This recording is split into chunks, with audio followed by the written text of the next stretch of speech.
नमस्कार दोस्तों, आज हम आपको बहुत सारी चीज़ें दिखाने वाले हैं कि क्या होता है, कौन से पार्ट्स क्या होते हैं रेलवे में। हम आपको एक मॉडल है रेलवे रूम में, वहाँ पे ट्रेनिंग के दौरान उसमें जो है पार्ट्स हमको दिखाए जाएंगे, तो हम पार्ट्स दिखाएंगे आप लोगों को भी कौन कौन से रेलवे के पार्ट्स होते हैं।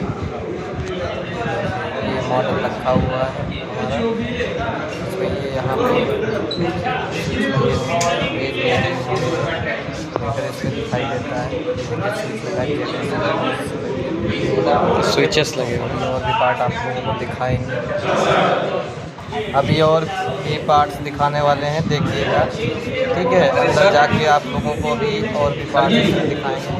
ये देखिए, ये स्विचेस लगे हुए हैं, इसमें स्विच जिसके आगे एच लिखा हो समझ जाओ कि वो स्विच होता है, और जिसके आगे डबल सी लिखा हो वो फ्यूज़ होता है, ठीक है दोस्तों। अभी आप लोगों को खैर नहीं पता चलेगा कि रेल के जो इंजन होता है उसके अंदर होते हैं ये स्विच। जिसके आगे सी लिखा है आप समझ जाना कि वो फ्यूज़ लगे होते हैं, और जिसके आगे एच लिखा हो उसको कन्वेंशनल में हम लोग स्विच के नाम से जानते हैं, ठीक है। अभी आप लोग नहीं जानते कन्वेंशनल क्या होता है, 3 फेस लोको क्या होता है, ये सब अलग अलग तरीके हैं लोको के।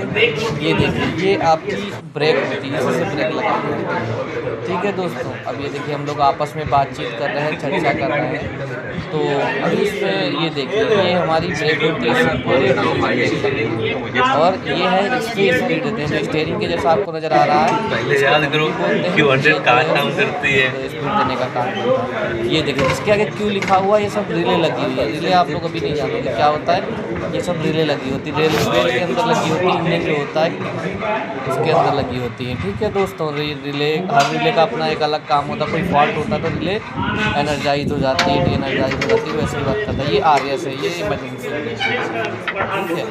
तो ये हम आप लोगों को दिखा रहे हैं, ये लैंप्स होती है। अगर कोई फॉल्ट वगैरह होता है रेल इंजन के अंदर तो वो उसमें लैंप में नज़र आ जाता है। ये स्विचेस लगे होते हैं, इसे पेंट उठाया जाता है, ठीक है दोस्तों।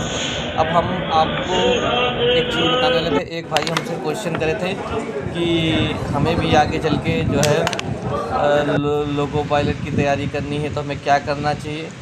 तो दोस्तों, आप लोग जैसे कि मान लो अगर 10th कर चुके हैं तो अगर जल्दी आप नौकरी, अगर मान लो लोको पायलट बनना चाहते हैं, LP बनना चाहते हैं, असिस्टेंट लोको पायलट तो खैर नहीं बनता है, तो आप 10th के बाद ITI कर सकते हैं। ट्रेड है, जैसे इलेक्ट्रिकल से कर सकते हैं, मैकेनिकल से भी कर सकते हैं, फिटर वगैरह इन सब चीज़ों से कर सकते हैं, ठीक है दोस्तों। और भी ट्रेड्स हैं दोस्तों, जैसे कि मान लो आप सिलेबस जब खोलेंगे तो उसमें और भी ट्रेड्स दे रखे होंगे। मेनली लोग इनसे करते हैं, बाकी ट्रेड्स और भी होती हैं। अगर आप पॉलीटेक्निक भी कर लेते हैं तो भी आपका काम हो जाएगा। ALP के बाद ही लोको पायलट बनता है दोस्तों। तो अगर आप मान लो पॉलीटेक्निक करना चाहते हैं तो अगर आप इंटर कर चुके हैं तो डायरेक्ट लेटरल एंट्री से भी कर सकते हैं, क्योंकि लेटरल एंट्री लागू होता है तो उससे आपको पॉलीटेक्निक 2 साल का पड़ेगा, जैसे कि मैंने किया था। तो आप भी कर सकते हैं दोस्तों, ठीक है। तो आप पॉलीटेक्निक कर सकते हैं। पॉलीटेक्निक आप मैकेनिकल से कर लें, इलेक्ट्रॉनिक से कर लें, इलेक्ट्रिक से कर लें, सबसे चल जाएगा। मेरा पॉलीटेक्निक है, आपका जो भी आप ITI अगर जल्दी से जल्दी मान लो रेलवे की तैयारी करना चाहते हैं तो 10th के बाद आप ITI भी कर सकते हैं, जिससे क्या रहेगा 2 साल का ITI रहेगा। आप जल्दी से जल्दी फॉर्म डालने के जो एलिजिबिलिटी पूरी कर लेंगे। लेकिन अगर आप मान लो इंटर कर चुके हैं तो आप पॉलीटेक्निक कर लेंगे, जिससे आपको क्या रहेगा कि आगे चल के JEE वगैरह में फॉर्म डालने में फ़ायदा रहेगा। तो दोस्तों, आप अगर दोनों में से जो आप अपने हिसाब से सही समझें वो कर सकते हैं, तो आप लोको पायलट बन जाएंगे। उसके लिए आपको अभी बता देंगे कितने एग्ज़ाम पास करने पड़ेंगे और क्या क्या पास करना पड़ेगा, हमने क्या पास किया था, कैसे किया था दोस्तों, ठीक है। तो और रही बात उसकी बीटेक वालों की, तो बीटेक वाले भी डाल सकते हैं, बीटेक वाले भी एलिजिबल होते हैं। तो बीटेक वाले भी आप जो ट्रेड है इनसे अगर मिलती जुलती कोई ट्रेड है आपकी तो आप भी फॉर्म डाल सकते हैं। तो और आगे का प्रोसेस क्या होता है, इसमें CBT 1 होता है, CBT 2 होता है और साइको होता है। साइको एग्ज़ाम एक मान लो पर्सनालिटी को, तुम्हारी मतलब तुम्हारे माइंड को जो है वो ऑब्ज़र्व करता है कि मतलब तुम कितनी जल्दी डिसीजन ले सकते हो। पढ़ाई से थोड़ा डिफरेंट होता है, आपका दिमाग कैसा है, आप कैसे डिसीजन लेते हैं, इन सब चीज़ों पे जो है डिपेंड करता है दोस्तों, ठीक है।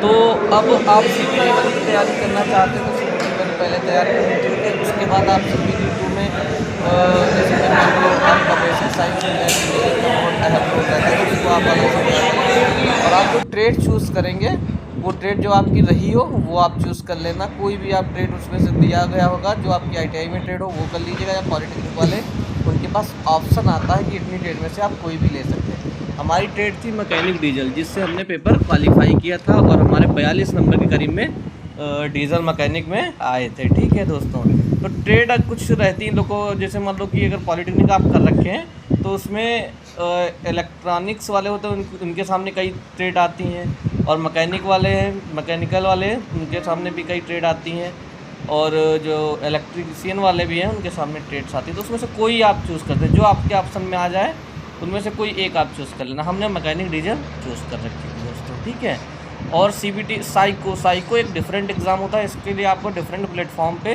तैयारी करनी पड़ेगी, और इन सब जो आप यहाँ पे यूट्यूब पे तैयारी करते हैं इनसे एक डिफरेंट जो है बंदों से तैयारी करनी पड़ेगी, मतलब जो टीचर्स हैं उनसे तैयारी करनी पड़ेगी। ठीक है, तो अगर आप पूछेंगे कि हमने किससे तैयारी की थी तो वो हम आपको बाद में बता देंगे। पहले आप जो है CBT 1 CBT 2 की तैयारी करिए। कोई अच्छा टीचर देख के पहले सिलेबस कंप्लीट करिए, और जब आपका सिलेबस कंप्लीट हो जाएगा उसके बाद जो है आपको मॉक वगैरह लगाने हैं। ठीक है, और टाइम मैनेजमेंट करना है।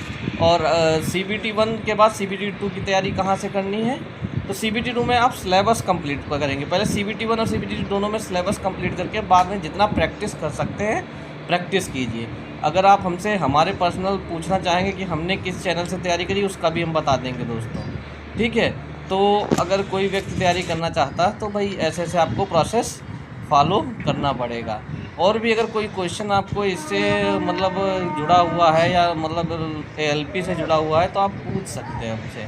हम आपको लगा के मेडिकल DV या कोई भी चीज़ है उसमें जानकारी दे सकते हैं। ये मान लो पॉलिटेक्निक है तो कोई कुछ पूछता है कि क्या लेटरल एंट्री वाले एप्लीकेबल हैं, तो बिल्कुल एप्लीकेबल हैं। लेटरल एंट्री से ही हमारा डिप्लोमा था, तो आप भी इसके लिए एलिजिबल हैं। ठीक है दोस्तों, और वीडियो को लाइक कर दीजिएगा जिससे हमारी भी हेल्प होगी थोड़ी बहुत, और कमेंट भी करिए जिससे आगे हम वीडियो बनाते रहेंगे। इससे लगेगा कि हाँ कि आप लोगों को इन्फॉर्मेशन की ज़रूरत है, जिससे हम वीडियो डालते रहेंगे।